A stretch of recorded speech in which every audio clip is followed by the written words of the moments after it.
ക്ലാസ്സിലേക്ക് പ്രവേശിക്കുകയാണ്. അപ്പൊ ഞാൻ ഈ കൃപയെന്ന് പറഞ്ഞപ്പോ ഇതുണ്ടോ ഈ വിരലുകൾ.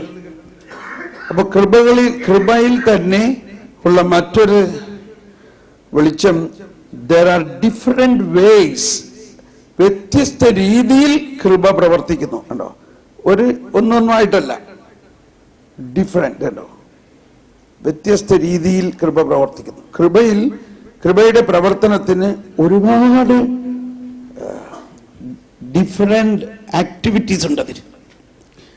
അപ്പൊ ആ ദൈവികത മാനുഷികതയിൽ ലയിക്കുന്നതിന്റെ പ്രധാന രണ്ട് ചാനലാണ് പരിശുദ്ധാത്മാവിന്റെ ദാനങ്ങളും പരിശുദ്ധാത്മാവിന്റെ ഫലങ്ങളും. പരിശുദ്ധാത്മാവിന്റെ ദാനങ്ങൾ ജ്ഞാനം, അറിവ്, വിവേകം എന്നുള്ള അതും, ഫലങ്ങൾ സ്നേഹം, ശാന്തി, ആനന്ദം, ക്ഷമ, ദയ, നന്മ, വിശ്വസ്തത, സൗമ്യത, ആത്മസമയം. ഈ രണ്ട് പ്രധാന ചാനലുകളാണ് നമ്മുടെ ജീവിതത്തെ വിശുദ്ധീകരിക്കുന്നു, നീതീകരിക്കുന്നു, ശക്തീകരിക്കുന്നു, മഹത്വീകരിക്കുന്നു. എന്തെല്ലാമാണ് 4 കാര്യങ്ങൾ?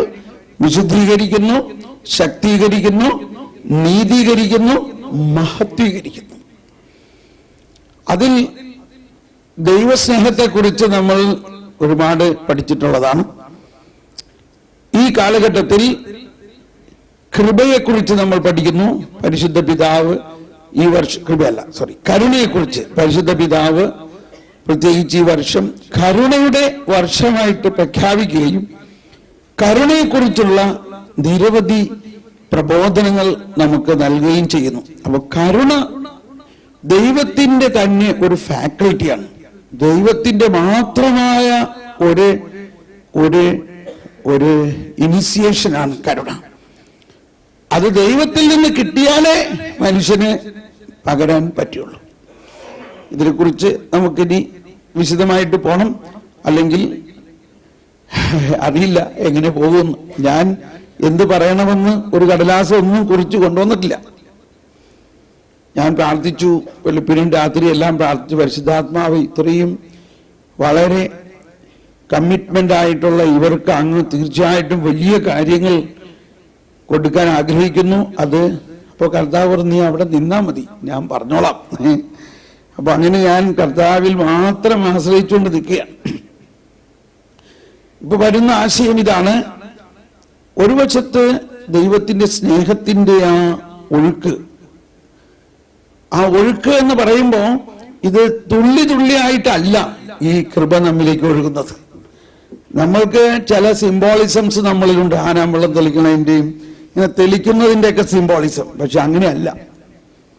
സങ്കീർത്തനം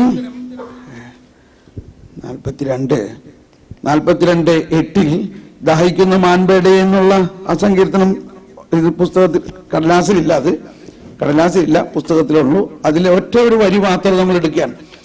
ആ ദാഹിക്കുന്ന മാൻപേടെ ഇപ്പോൾ എൻ്റെ ആത്മാവ് ദൈവത്തിനായി ദാഹിക്കുന്നു എന്ന് തുടങ്ങിയിട്ട് അത് ചെന്ന് എത്തുന്നത് 8-ാമത്തെ വചനത്തിൽ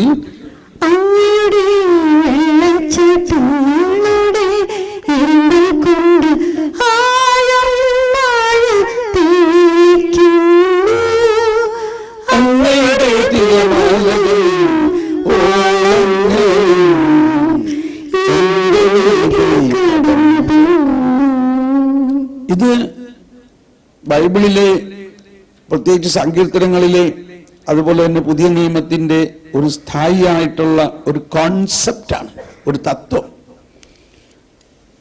അങ്ങയുടെ വെള്ളച്ചാട്ടങ്ങളുടെ ഇരമ്പൽ കൊണ്ട് ആഴത്തെ വിളിക്കുന്നു. ഇത്ര മാത്രം എടുക്കുക. ആഴത്തെ വിളിക്കുന്നു. ഇതിൽ ആദ്യത്തെ ആഴവും 2-ാമത്തെ ആഴവും എന്താണെന്നാണ് മനസ്സിലാക്കേണ്ടത്. ആദ്യത്തെ ആഴം ദൈവത്തിന്റെ മുൻകൈയെടുക്കലാണ്, ഇനിഷ്യേഷൻ. നമ്മൾ കൂദാശകളിൽ മാമോദീസ, സ്ഥൈര്യലേപനം, വിശുദ്ധ കുർബാന, ഇതിന് ഇനിഷ്യേഷൻ സാക്രമെന്റ് എന്ന് പറയും. പക്ഷെ മലയാളത്തിൽ നമ്മൾ അതിന് പറയുന്നത് പ്രാരംഭ കൂദാശ. എന്ന് പറയുമ്പോൾ ശരിയായിട്ടുള്ള അർത്ഥം അതിൽ വരുന്നില്ല. ഇനിസിയേഷൻ എന്ന് പറഞ്ഞാൽ ദൈവത്തിന്റെ മുൻകൈയെടുക്കൽ. ദൈവത്തിന്റെ മുൻകൈയെടുക്കലിലൂടെ ദൈവത്തിന്റെ കൃപയും സ്നേഹവും കരുണയും ജ്ഞാനവും ദൈവത്തിൽ നിന്നുള്ളതെല്ലാം ഒരു വെള്ളച്ചാട്ടം പോലെ നമ്മുടെ ആത്മാവിന്റെ അന്തരംഗങ്ങളിലേക്ക് ഒഴുകിക്കഴിയുമ്പോൾ നമ്മുടെ ആത്മാവിന് ദൈവത്തിലേക്ക് ആഴമായ ഒരു ദാഹം ഉണ്ടാകും. അങ്ങയുടെ വെള്ളച്ചാട്ടങ്ങളിലൂടെ ഇരമ്പൽ കൊണ്ട്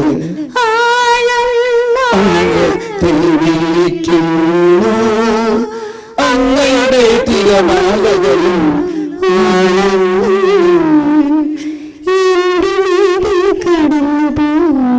നമുക്കുണ്ടാകേണ്ട ഒരു പോസിറ്റീവ്, വളരെ പോസിറ്റീവായിട്ടുള്ള ഒരു കോൺസെപ്റ്റാണ് ആത്മീയതയുടെ തത്വം.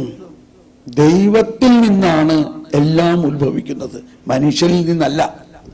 ഉത്ഭവം, ഇനിസിയേഷൻ. അങ്ങനെ ദൈവത്തിന്റെ മുൻകൈയെടുക്കൽ. അതുകൊണ്ടാണ് ഇപ്പൊ നമ്മുടെ സീറോ മലബാർ ആരാധനക്രമത്തിൽ ഈ 3 കൂദാശകളും കുഞ്ഞായിരിക്കുമ്പോൾ തന്നെ കൊടുക്കാം. മാമോദീസായോടൊപ്പം സ്ഥൈര്യലേപനവും വിശുദ്ധ കുർബാനയും കൊടുക്കാം. കാരണം അപ്പോഴാണ് ആ കുഞ്ഞിന് ഏറ്റവും വിശുദ്ധിയും യോഗ്യതയും ഉള്ളത് സ്വീകരിക്കാനില്ലേ. അതുകൊണ്ടാണ് ഈശോ തന്നെ പറഞ്ഞത്, കുഞ്ഞുങ്ങളെ എൻ്റെ അടുത്ത് വരാൻ ആരും തടസ്സപ്പെടുത്തരുത്, അവർ വന്നോട്ടെ, അവർക്ക് അവകാശമാണത്.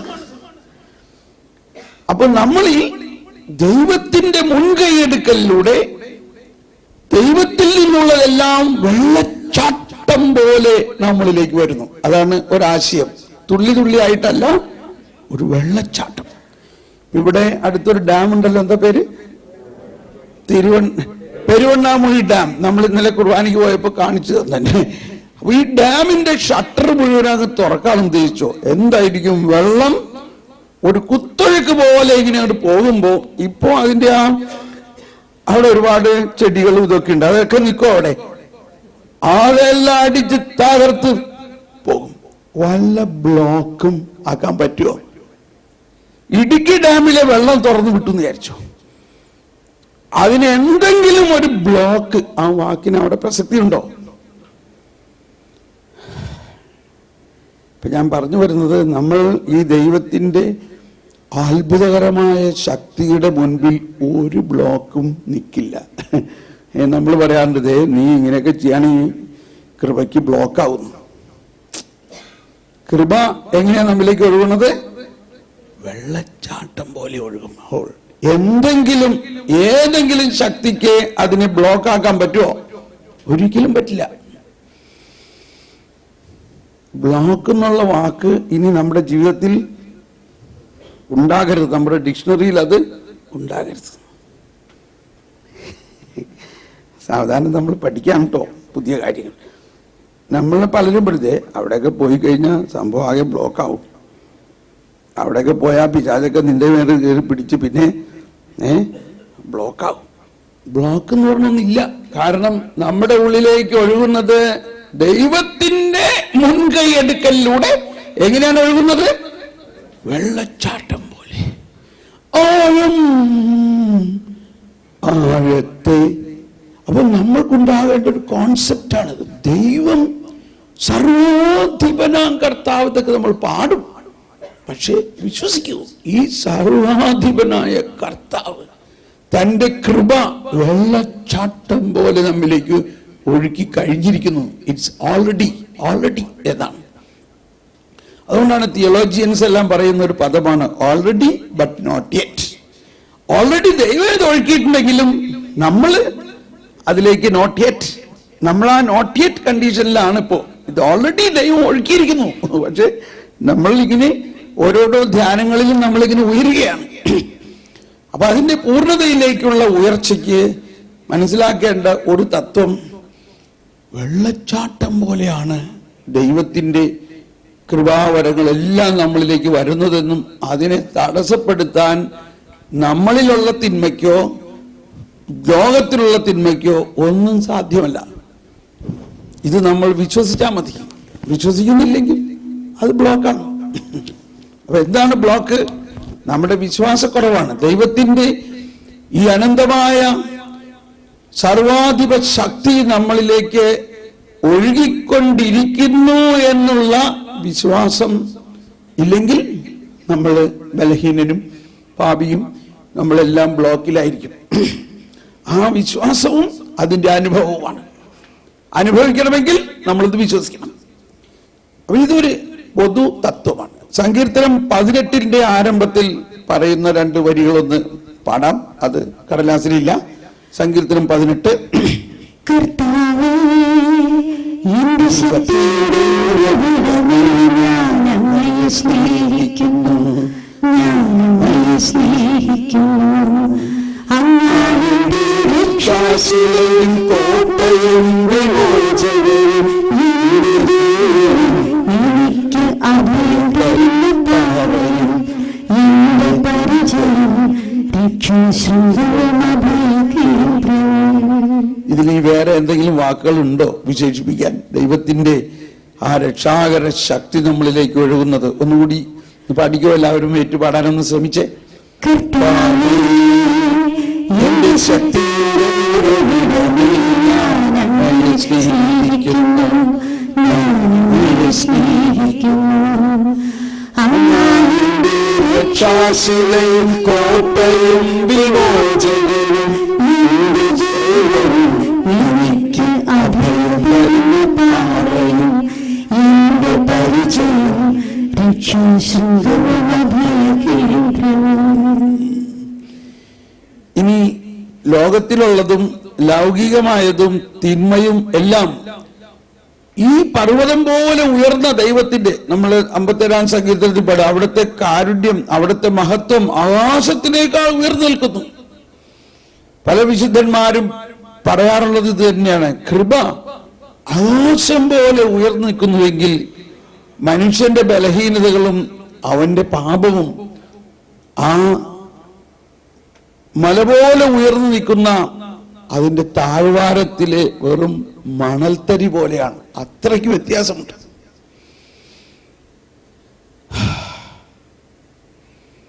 പൗലോസ്ലീഹ പറഞ്ഞിരിക്കുന്ന ഒരു കാര്യം ഓർമ്മ വരാണ്. പൂർണ്ണമായവ ഉദിക്കുമ്പോൾ അപൂർണമായവ താനെ അസ്തമിച്ചോളും. ഇപ്പൊ നമ്മളിൽ ചില തെറ്റിദ്ധാരണകളോ അല്ലെങ്കിൽ ധാരണകളോ ഉണ്ടാകാം. തിന്മയും പാപവും ബലഹീനതകളും എല്ലാം നമ്മുടെ വളർച്ചയ്ക്ക് ബ്ലോക്കാണെന്നോ അല്ലെങ്കിൽ അത് നന്മയേക്കാൾ ശക്തിയുണ്ടെന്നോ ഉള്ള ധാരണകൾ മാറണം. തിന്മ നശ്വരമാണ്, നന്മ അനശ്വരമാണ്. ഒറ്റ കോൺസെപ്റ്റ് എടുത്താൽ മതി. തിന്മ ഡാർക്ക്നെസ് ആണ്, നന്മ പ്രകാശമാണ്. ഇപ്പൊ പ്രകാശം ഉദിക്കുമ്പോൾ എന്ത് സംഭവിക്കുന്നു? അന്ധകാരം താനെ പോകുന്നു. നമ്മൾ അന്ധകാരത്തെ കണ്ട് ഭയപ്പെടേണ്ട ആവശ്യമില്ല. ഇപ്പൊ 18 സങ്കീർത്തനത്തിൽ പറയുകയാണ്, കാറ്റിൽ പൊടിച്ചു തെരുവിലെ ചെളി പോലെ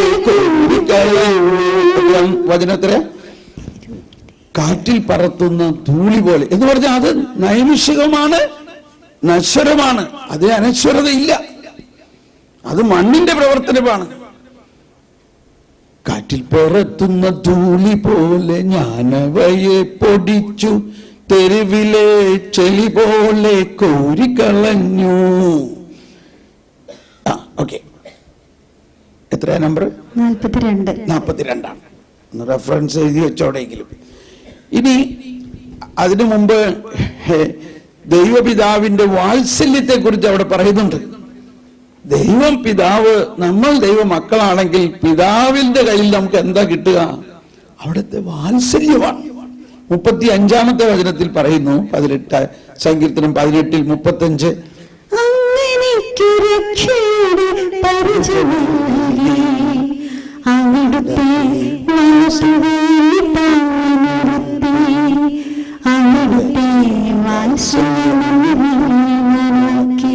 എല്ലാവരും അല്ലെങ്കിൽ ഒന്നുകൂടി പാടാം.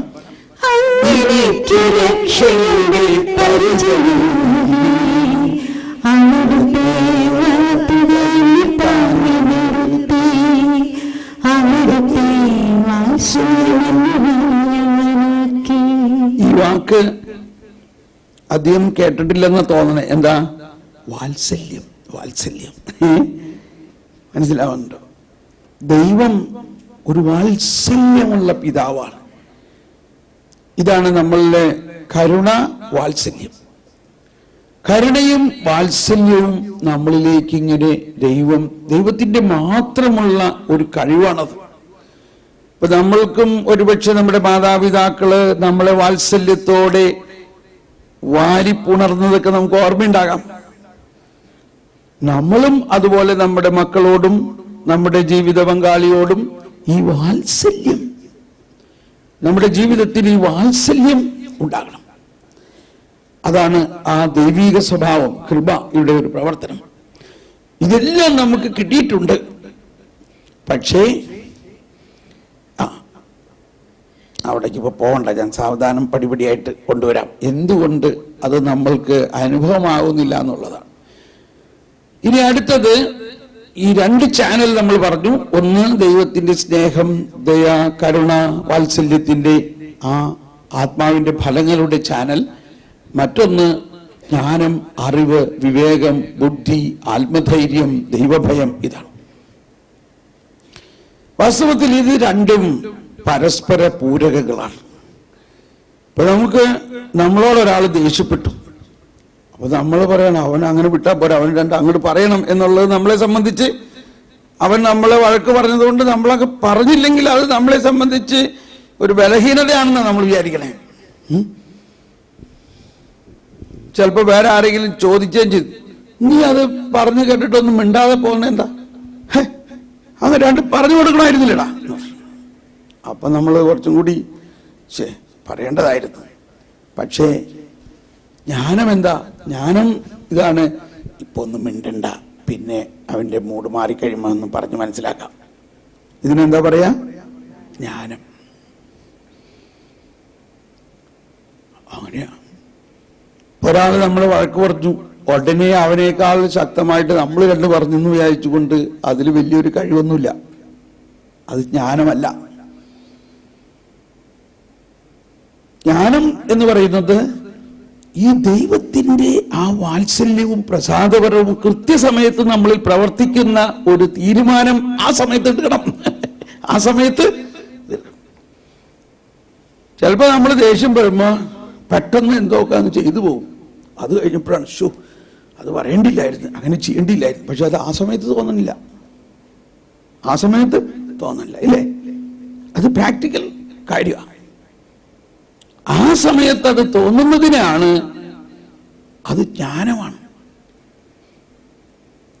ഒരു ചെറിയ ഉദാഹരണം പറയുന്നുള്ളൂ. ഈ ജ്ഞാനവും സ്നേഹവും തമ്മിലുള്ള ഒരു റിലേഷൻഷിപ്പ്. നമ്മൾ ഭയങ്കര സ്നേഹമുള്ള ആളാണ്, പക്ഷേ ഒരാള് നമ്മൾക്ക് 2 തെറി പറയുമ്പോ അപ്പൊ കാണാം നമ്മുടെ സ്നേഹം എങ്ങനെ ആക്ട് ചെയ്യണം. അപ്പോൾ അവനോട് ദയ കാണിക്കാനും കരുണ കാണിക്കാനും സാധിക്കുകയാണെങ്കിൽ ജ്ഞാനം പ്രവർത്തിക്കണം. ഇവിടെയാണ് ജ്ഞാനവും സ്നേഹവും കൂടി ഒരുമിച്ച് പ്രവർത്തിക്കണം എന്ന് പറയുന്നതിന്റെ അർത്ഥം. ഇത് ഒരു വളരെ ലളിതമായ ഒരു കാര്യം ഞാൻ പറഞ്ഞതാണ്. എങ്ങനെയാണ് ഈ ജ്ഞാനം നമ്മളിൽ പ്രവർത്തിക്കുന്നത്? പ്രധാനമായിട്ട് ജ്ഞാനമാണ് ദൈവത്തിന്റെ മറ്റൊരു ഫാക്കൽറ്റി. ദൈവത്തിൽ നിന്ന് മാത്രമുള്ള ഒന്നാണ്. അതുകൊണ്ടാണ് ഉത്ഭവഭാവം തന്നെ എന്താണ് ഉത്ഭവഭാവം? വാസ്തവത്തിൽ ആരെങ്കിലും ഒന്ന് പറഞ്ഞ്, എന്താണ് ഉത്ഭവഭാവം? എന്താ അവിടെ സംഭവിച്ചേ? പറയും. എന്താണ് ഉത്ഭവഭാവം യഥാർത്ഥത്തിൽ? പലരും പറയും അത് അനുസരണക്കേടാണ്, ഇല്ലേ? ഡിസൊബീഡിയൻസ്. എന്താണ് അവര് അനുസരണക്കേട് കാണിച്ചത്? എന്താണ് അവരോട് ചെയ്യരുതെന്ന് പറഞ്ഞത്? പഴം തിന്നരുതെന്ന് പറഞ്ഞു. ഇത്രയും പഴങ്ങളൊക്കെ തിന്നാണെങ്കിൽ ഒരെണ്ണം കൂടി തിന്നാൽ എന്താ എന്നാണ് പിശാച് അവരോട് ചോദിച്ചത്. അപ്പൊ ഈ പഴം തിന്നരുതെന്ന് പറഞ്ഞാൽ ഉത്തരം പൂർത്തിയാകുന്നില്ല. എന്താണ് അതിന്റെ സാരാംശം? എന്തിന്റെ പഴം തിന്നരുതെന്ന് പറഞ്ഞു? കണ്ടോ? നന്മ തിന്മകളുടെ അറിവിന്റെ വൃക്ഷത്തിന്റെ പഴം ഭക്ഷിക്കണം. അപ്പോ ഉത്ഭവഭാവം എന്താണെന്ന് ചോദിച്ചാലോ ആദ്യം തന്നെ നമ്മൾ പറയേണ്ടത് ഇതാണ്: നന്മ തിന്മകളുടെ അറിവിന്റെ വൃക്ഷത്തിന്റെ ഫലം ഭക്ഷിക്കരുതെന്ന് പറഞ്ഞത് അവർ ചെയ്തു. അപ്പൊ എന്താണ് അവർ ചെയ്തത്? നന്മതിന്മകളുടെ തിരിച്ചറിവ് ആർക്ക് മാത്രമുള്ള ഒരു ഫാക്കൽറ്റിയാണ്, ആർക്ക് മാത്രമുള്ള ഒരു കഴിവാണ്? ദൈവത്തിന് മാത്രം. അതാണ് ജ്ഞാനം. എന്നിട്ട് അവരെന്ത് ചെയ്തു? ദൈവത്തെ കൂടാതെ ദൈവത്തിന്റെ മുമ്പിൽ ദൈവത്തെ പോലെ ആകാൻ അവർ ശ്രമിക്കണം, ഇല്ലേ? അതുകൊണ്ടാണ് മരത്താലേ മരത്താലേ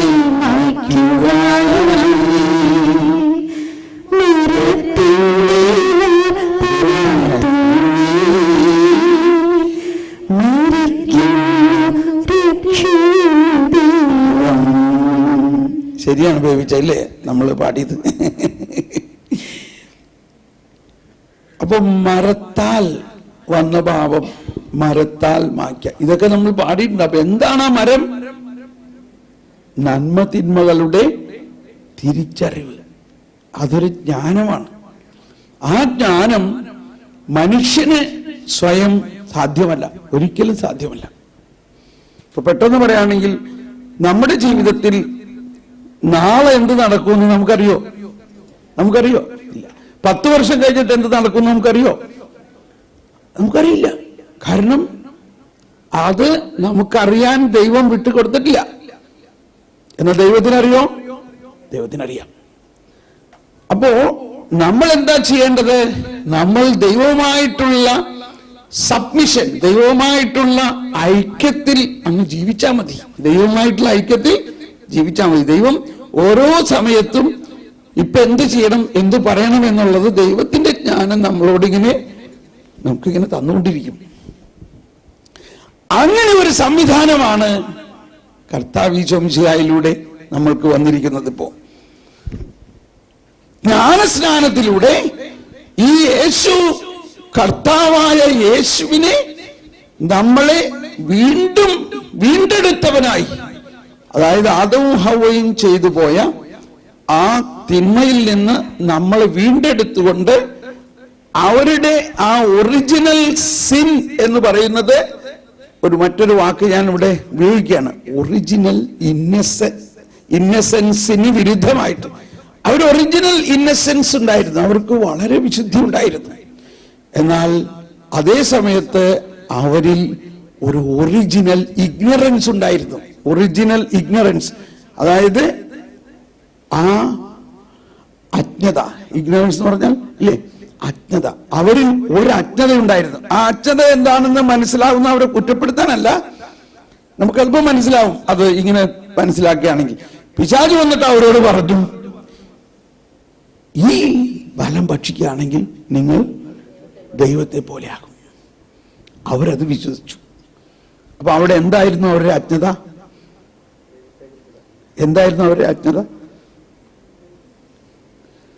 അവർ ഓൾറെഡി ദൈവത്തെ പോലെ ആയിരുന്നു. അവർ ദൈവത്തെ പോലെ ആയിരുന്നു. ദൈവം അവരെ സൃഷ്ടിച്ചത് എങ്ങനെയാണ്? ദൈവത്തിന്റെ ഛായയിലും സാദൃശ്യത്തിലുമാണ് സൃഷ്ടിച്ചത്. അവർ ദൈവത്തെ പോലെ ആയിരുന്നു എന്ന കാര്യം അവർ മനസ്സിലാക്കുന്നില്ല. സ്നേഹമുള്ളവരെ, വാസ്തവത്തിൽ ഇത് തന്നെയല്ലേ ഇപ്പോഴും നമ്മുടെ, ക്ഷമിക്കണം കേട്ടോ ആ വാക്ക് പറയണതിൽ, ഇപ്പോഴും നമ്മുടെ അജ്ഞത. ഇപ്പോഴും നമ്മളുടെ അജ്ഞത. നമ്മൾ ആരെ പോലെയാണ്? നമ്മൾ ദൈവത്തെ പോലെയാണ്. നമ്മൾ ദൈവ മക്കളാണ്. നമ്മൾ ദൈവത്തിന്റെ സാദൃശ്യത്തിലും ഛായയിലും വീണ്ടെടുക്കപ്പെട്ടവരും കർത്താവായ യേശു മിശിഹായെ ധരിച്ചിരിക്കുന്നവരും ത്രിത്വൈക ദൈവം നമ്മുടെ കൂടെ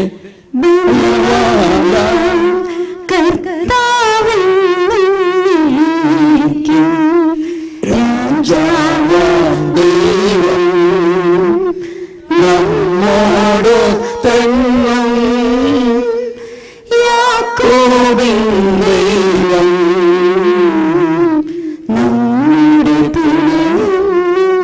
ഇനി എന്താ വേണ്ടേ? നമ്മൾ ദൈവത്തെ പോലെ അല്ലേ? അപ്പോ വാസ്തവത്തിൽ നമ്മൾ മറ്റൊരു ക്രിസ്തുവാണ്. അതാണ്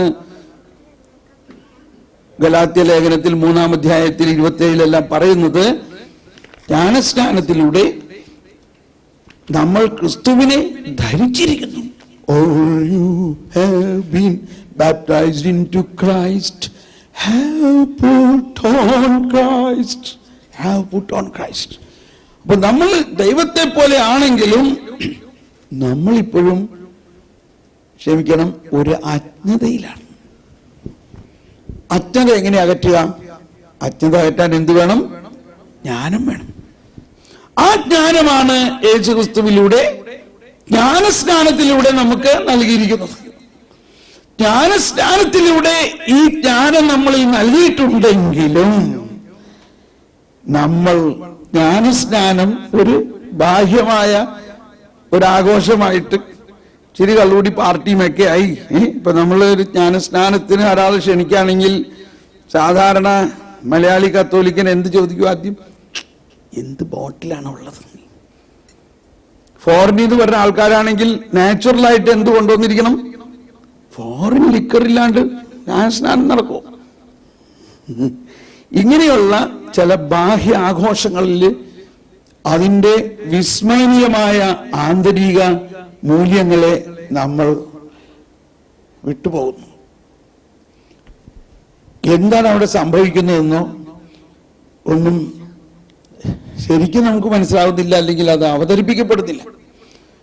കപ്പ്യാരാണ് ഇവിടെ. കപ്പ്യാർമാരാരെങ്കിലും ഉണ്ടോ? ഇല്ല. Thank you. കപ്പ്യാരന്മാരാണ് ഇതിനകത്ത് കാര്യം നടത്തുന്ന ആള്. കപ്പ്യാരുടെയാണ് കാരണം 11:30 അല്ലെങ്കിൽ 11 മണിക്ക് മാമോദീസ, 11:30 കല്യാണം, ഒരു കെട്ട് വരാനുണ്ട്. ഇപ്പോൾ കപ്പ്യാരുടെ ഡ്യൂട്ടി എന്താ? എങ്ങനെയെങ്കിലും അരമണിക്കൂറിനകത്ത് ഈ മാമോദീസ പാർട്ടീനെ പള്ളിയിൽ നിന്ന് മാറ്റി കല്യാണ പാർട്ടി കയറണം. അപ്പോ 11 മണിയായിട്ട് ആൾക്കാരെ കാണാണ്ടായപ്പോ കപ്പ്യാരെ ഉടനെ വിളിച്ചു പറഞ്ഞു, എന്തായി മാമോദീസയ്ക്ക് 11 മണിക്ക് ഇതേ അച്ഛനും കപ്പ്യാരും ഒക്കെ റെഡി ആയിട്ട് നിൽക്കുകയാണ്, നിങ്ങൾ എന്താ വരാത്തെ? ഉടനെ അവർ പറഞ്ഞു, ഇവിടുത്തെ അവിടെ ഒരു വശത്ത് കള്ളു പാർട്ടി തുടങ്ങി, ഒരു വശത്ത് വേറെ പരിപാടികളൊക്കെ തുടങ്ങി കഴിഞ്ഞിരിക്കുന്നു. വേഗം പോ, 2 കാർ ആൾക്കാർ പോയാൽ മതി, 5 മിനിറ്റ് കാര്യമുള്ളൂ. അങ്ങനെ വേഗം ചെന്ന് അപ്പോൾ ധൃതിയായി. കപ്പ്യാര് പറഞ്ഞ്, ഇത് വെള്ളത്തുണി പിടിച്ചോ, മെഴുതിരി പിടിച്ചോ, നീ ഇവിടെ നിൽക്ക്, നീ ഇവിടെ കൊച്ചിനെ തലോട്ടമ്മ വാ, അച്ഛൻ ഇവിടെ നിൽക്ക്, നടത്തി ടക് ടക് ടക് ടക് ടക് ടക് ടക് ഫാസ്റ്റ് ഫോർവേഡ് ആയിട്ട് കാര്യം നടത്തി. എല്ലാവരും അവിടെ ഒന്ന് സൈൻ ചെയ്തേക്കണേ. സൈൻ ചെയ്ത് പോയി. അമ്മ കഴിച്ചു. എന്താ അവിടെ സംഭവിച്ചേ? ആയോ അറിഞ്ഞൂടാ. അവിടെ ഏതാണ്ടൊക്കെ തൂക്കണത് കണ്ട്, തുറയ്ക്കണത് കണ്ട്, മെഴുതിരി പിടിച്ച് തന്നു, വെള്ളത്തുണി തന്നു, നെഞ്ചത്ത് എണ്ണ കൊണ്ടൊക്കെ എന്തോ പൂശണ കണ്ടു. എന്താ സംഭവിച്ചത്?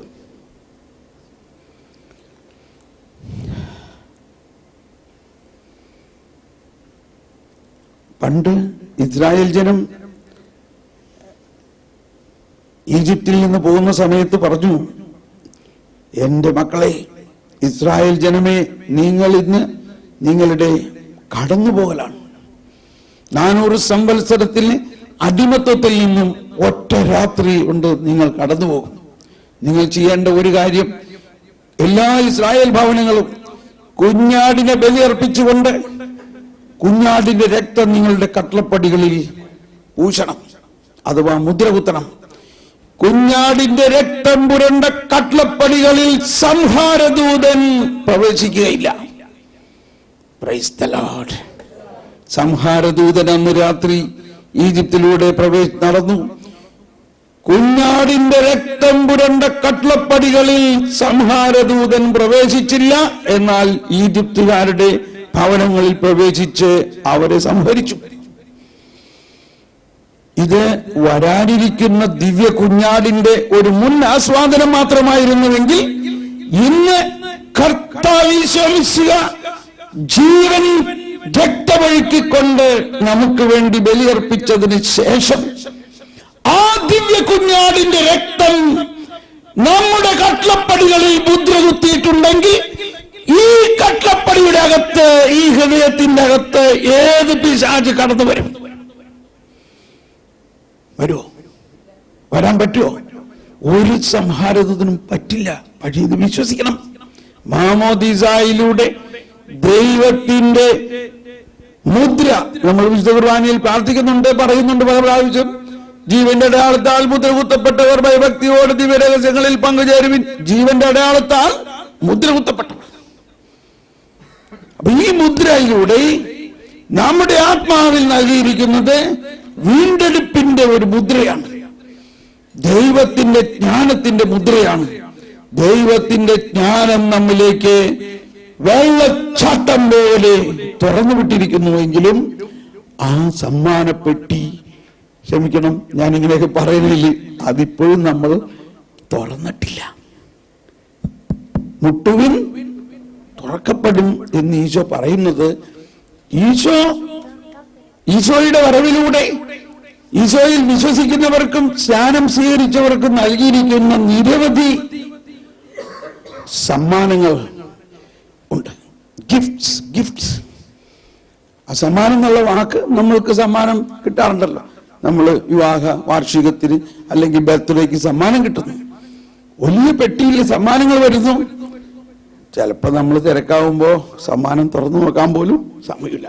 ഇപ്പൊ നമ്മൾ ജോലി വരും, കഴിഞ്ഞ ആഴ്ച ബർത്ത്ഡേ ആയിരുന്നു, അത് കഴിഞ്ഞിട്ട് ഭയങ്കര തിരക്കായി, ഇനി അടുത്ത ഞായറാഴ്ച ഒന്ന് സമ്മാനപ്പെട്ടി തുറക്കാൻ പറ്റുള്ളൂ എന്ന പോലെ നമ്മളുടെ സമ്മാനങ്ങളാകുന്ന ജ്ഞാനം, അറിവ്, വിവേകം, ധൈര്യം, ദൈവ വെളിപാടുകൾ, ഈ പെട്ടികൾ നമ്മളിൽ ഇപ്പോഴും തുറന്നിട്ടില്ല. വാസ്തവത്തിൽ നവീകരണം എന്ന് പറയുന്നത്, നമ്മളിപ്പോ നമ്മുടെ വീട് ഒന്ന് നവീകരിക്കാൻ ഉദ്ദേശിച്ചോ, ഇത്തിരി പെയിന്റൊക്കെ പൂശണമെന്നുണ്ടെങ്കിൽ അവിടെ ഇരിക്കുന്ന സാധനങ്ങളൊക്കെ എടുത്ത് ഇങ്ങോട്ട് മാറ്റി, കുറച്ച് അങ്ങോട്ട് മാറ്റി, അപ്പോഴാണ് നമ്മൾ കാണുന്നത്, എന്റെ ദൈവമേ, ഇത് ഞാൻ അന്വേഷിച്ചു നടന്ന ആ സാധനം ഇവിടെ ഇരിക്കണം. ഇല്ലേ? ശരിക്കും സംഭവിക്കാറില്ല. എനിക്ക് കഴിഞ്ഞ ആഴ്ച കൂടി സംഭവിച്ചു. ഞാൻ വളരെയധികം അന്വേഷിച്ചു നടന്നിട്ട് അത് എവിടെ പോയി ഇത് അന്വേഷിച്ചു, അതിനിടയ്ക്ക് അവിടെ എന്തോ സാധനങ്ങളൊക്കെ എടുത്ത് മാറ്റണം എടുത്ത് അത് അവിടെ ഇരിക്കണം. ഭയങ്കര സന്തോഷമായി. ഇതുപോലെയാണ് നവീകരണം എന്ന് പറയുന്നത്. നമ്മളിങ്ങനെ ബാക്കിയൊക്കെ അടിച്ചു വാരി മാറ്റി കഴിഞ്ഞ് നവീകരിക്കുമ്പോൾ അവിടെ ഇങ്ങനെ ചില വളരെ പ്രത്യേകമായ സമ്മാനങ്ങളൊക്കെ കിട്ടിയത് അവിടെ ഇരിക്കുകയാണ്. ഇപ്പോഴും തുറന്നു പോലും നോക്കിയിട്ടില്ല. സ്നേഹമുള്ളവരെ, നമ്മുടെ ഇന്നത്തെ ധ്യാനത്തിൽ ആദ്യമേ വന്ന വാക്ക് എന്താണ്? ജ്ഞാനത്തിൻ്റെയും അറിവിൻ്റെയും നിധി അടങ്ങുന്ന ആ സമ്മാനപ്പെട്ടി നമ്മുടെ ഉള്ളിൽ തന്നെയുണ്ട്. അപ്പൊ നവീകരണത്തിന്റെ ആവശ്യം ഇതാണ്. ദൈവം നമുക്ക് തന്ന, നമുക്കിനി ഒന്നും തരേണ്ട ആവശ്യമില്ല. നമുക്ക് തന്നിട്ടുള്ളതിനെല്ലാം കണ്ടെത്തുക. അന്വേഷിപ്പിൻ, കണ്ടെത്തും. മുട്ടുവിൻ, അത് തുറക്കും. ഇന്നത്തെ ആധുനിക ലോകത്തിൽ ഏറ്റവും ആവശ്യമായിട്ടുള്ള ഒന്നും ഇതാണ്, ജ്ഞാനം. എന്താണത്? ദൈവിക ജ്ഞാനം. ഉറക്കം വരുന്നുണ്ടോ? ഉറക്കം വരുന്നുണ്ടോ? ഒന്ന് കൈ ഉയർത്തിയേ. ജയ് ബോലോ, ജയ് ബോലോ യേശു മസീഹാ കി ജയ് ബോലോ. ഒന്ന് എഴുന്നേറ്റ് വന്ന് ജയ് ബോലോ, ജയ് ബോലോ. കറങ്ങി തിരിഞ്ഞു. മസീഹാ കി ജയ് ബോലോ, ജയ് ബോലോ, ജയ് ബോലോ. come on, ചാടി. മസീഹാ കി ജയ് बोलो प्रभु यीशु क्रिस्त की, हमारे मुक्तिदाता की, राज राजेश्वर की. ഇനി ആരെങ്കിലും ഓർക്കും നോക്കട്ടെ. Praise the Lord. പല ട്രിക്കുകളും ഉപയോഗിക്കുകയാണ് എങ്ങനെയെങ്കിലും ഒന്ന്. ഇത് ഹിന്ദി हमारे രാഷ്ട്രഭാഷ है. ഇപ്പൊ നമ്മൾ ചാനലിൽ ഹിന്ദി കുറച്ച് വരുന്നുണ്ടല്ലോ. ഓക്കെ, അപ്പോ ഇത് വലിയൊരാശയമാണ്. ഇന്ന് മുതൽ നമുക്ക് കുറച്ച് ഹോംവർക്കൊക്കെ തരൂട്ടോ. ഹോംവർക്ക് ഇപ്പോഴേ തന്നെ പറയാം. ഹോംവർക്ക് ഇന്ന് ചെന്നാൽ ചെയ്യേണ്ടത് ജ്ഞാനത്തിന്റെ പുസ്തകം 6, 7, 8, 9 4 അധ്യായം വായിക്കണം. 4 അധ്യായം. 6-ാം അധ്യായം, 7-ാം അധ്യായം, 8-ാം അധ്യായം, 9-ാം. ഈ 4 അധ്യായം അത് അധികവും വെളുപ്പിന് എഴുന്നേറ്റ് വായിക്കുന്നതാണ് അഭികാമ്യം. അതാണ് ജ്ഞാനം 6:14 പറയുന്നത്. ജ്ഞാനം 6:14 പറയുന്നത് വായിക്കാം.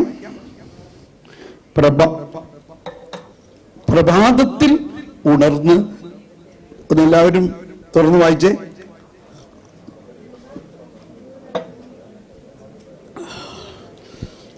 പ്രഭാതത്തിൽ ഉണർന്ന് അവളെ തേടുന്നവർക്ക് പ്രയാസം കൂടാതെ അവളെ കണ്ടെത്താം. അവൾ വാതിക്കൽ തന്നെ കാത്തു നിൽപ്പുണ്ട്. Praise the lord. ആരാണവൾ? ജ്ഞാനം. ഒന്നുകൂടി വായിച്ചെല്ലാവരും. പ്രഭാതത്തിൽ അവളെ തേടുന്നവർക്ക് പ്രയാസം കൂടാതെ അവളെ കണ്ടുമുട്ടാം. അവൾ വാതിക്കൽ തന്നെ. അപ്പോ അവളിൽ ശ്രദ്ധ ഉറപ്പിക്കുന്നതാണ് വിവേകത്തിന്റെ പൂർണ്ണത. അവളുടെ കാര്യത്തിൽ ജാഗരൂകതയുള്ളവൻ ദുഃഖവിമുക്തനാകും. അപ്പൊ ഇവിടെ പിന്നീട് നമുക്ക് പഠിക്കാം. അവിടെ 5-6 അല്ലെങ്കിൽ ഒരു 7 കാര്യങ്ങൾ പറഞ്ഞിട്ടുണ്ട് എങ്ങനെ ജ്ഞാനം ലഭിക്കുമെന്നുള്ളതിനെ കുറിച്ച്. ഇത് അങ്ങനെ നിൽക്കട്ടെ. നമുക്ക് വീണ്ടും ഈശോ പറഞ്ഞിരിക്കുന്ന കാര്യം ഈശോയിൽ നിന്ന് തന്നെ നമുക്ക് ആരംഭിക്കണം. പുതിയ നിയമത്തിൽ ലൂക്കയുടെ സുവിശേഷം 2-ാം അധ്യായത്തിൽ 40 മുതലുള്ള വചനത്തിൽ നമുക്ക് മനസ്സിലാകും ഈശോയുടെ ആ ബാല്യകാല ജീവിതത്തെ കുറിച്ച്. നമ്മളെല്ലാവരും സാധാരണഗതിയിൽ ഈശോയെ അനുകരിക്കുന്നവരാണല്ലോ. നമ്മൾ എന്താണ്, ആരാണ് നമ്മൾ? ഈശോയെ we are followers of Christ, അല്ലേ? ക്രിസ്താനുകരണം, യേശുവിനെ അനുകരിക്കുക. യേശുവിനെ നമ്മൾ എവിടെ മുതൽ അനുകരിക്കേണ്ടത്? യേശു ശിഷ്യൻ എന്നുള്ള നിലയിൽ നമ്മൾ പെട്ടെന്ന് തോന്നുന്നത് യേശു പരസ്യപ്രഘോഷമൊക്കെ നടത്തിയ കാലഘട്ടത്തിലേക്ക് നമ്മൾ പെട്ടെന്ന് മനസ്സ് വരുന്നത്. പക്ഷേ അങ്ങനെയല്ല. യേശുവിനെ അനുകരിക്കുക എന്നതിൽ യേശുവിന്റെ ബാല്യകാലം മുതൽ നമ്മൾ അനുകരിക്കണം. എന്തോ കാരണവശാല് ഇതൊക്കെ ഇനി സംഭവിക്കേണ്ടതാണ്. യേശുവിന്റെ ബാല്യകാലവും നമ്മുടെ ബാല്യകാലവും ഒന്ന് ആലോചിച്ച് നോക്കിയാൽ, നമ്മുടെ ബാല്യകാലത്ത് നമ്മൾ ജനിച്ച ഉടനെ തന്നെ അപ്പനും അമ്മയും വിചാരിച്ചു കാണും ഇവര് വലിയ എഞ്ചിനീയർ ആക്കണം, ഡോക്ടർ ആക്കണം,